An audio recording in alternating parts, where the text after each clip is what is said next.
அஸ்ஸலாமு அலைக்கும். Hello friends, welcome to my channel savings ideas இன் தமிழ். மொய் வைக்கிறது, முறை செய்கிறது, சீர் செய்கிறது, இந்த மாதிரி பெயர்களில் சொல்லப்படக்கூடிய அன்பளிப்பு அப்படின்னா என்ன? ஸ்டார்டிங்கில் இந்த மாதிரி அன்பளிப்புகள் எல்லாம் கொடுக்கும்போது அதில் அன்பு இருந்துச்சு. பட் இப்போது அதுவே ஒரு கம்பல்சேஷனாகவே மாறிடுச்சு. ஒரு சிலர் நான் எந்த அளவுக்கு கோல்டு செஞ்சேனோ அதே வெயிட்டுக்கு என்னோடய வீட்டு ஃபங்க்ஷனுக்கு திரும்பவும் அவங்க கோல்டு செய்யணும் அப்படிங்கிற மாதிரி எக்ஸ்பெக்ட் பண்ணுறாங்க. அதே போல் அவங்களும் கடன் வாங்கியாவது அதே போலவே திருப்பி செய்யக்கூடியவங்களாகவும் இருக்காங்க.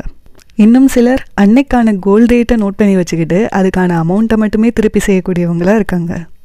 இன்னும் சிலர் தன்னால் என்ன முடியுமோ அதை மட்டும் நம்ம கொடுத்தா போதும், இதுக்காகலாம் கடன் வாங்கக்கூடாது அப்படிங்கிற மாதிரியான மைண்ட் செட்டில் இருக்காங்க. இந்த 3 கேட்டகரியில் யார் கரெக்டான பர்சன் அப்படிங்கிறத நீங்கள் உங்களுக்கு தோன்றதை கமெண்ட் செக்ஷனில் சொல்லுங்கள். என்னோட பாயிண்ட் ஆஃப் வியூவில் அன்பளிப்பு அப்படின்னாலே அதில் அன்பு கண்டிப்பாக இருந்தே ஆகணும். அன்பே இல்லாமல் கெத்து காட்டுறதுக்காகவோ இல்லாட்டினா அதே அளவுக்கு நமக்கு திருப்பி வரும் அப்படிங்கிற மாதிரியான எக்ஸ்பெக்டேஷன்ஸ்க்காகவோ எக்காரணத்தை கொண்டும் செய்கிறத அவாய்ட் பண்ணிக்கிறது பெஸ்ட்டுங்கிறது தான் என்னோட பாயிண்ட் ஆஃப் வியூ. அன்போட ஒரு 100 ரூபாய் கொடுத்தா கூட அதுக்கு பேர் தான் அன்பளிப்பு. அன்பே இல்லாமல் லட்ச ரூபாயே கொடுத்தாலும் அதுக்கு வேல்யூவே கிடையாது. இப்போ உள்ள காலத்தில் பணம் இல்லாட்டினா யாரும் மதிக்க மாட்டாங்க, கம்மியாக சீர் செஞ்சால் 4 பேர் 4 விதமாக பேசுவாங்க அப்படின்னு சொல்லி சொசைட்டியை ப்ளேம் பண்ணுறதை தயவு செஞ்சு ஸ்டாப் பண்ணிடுங்க.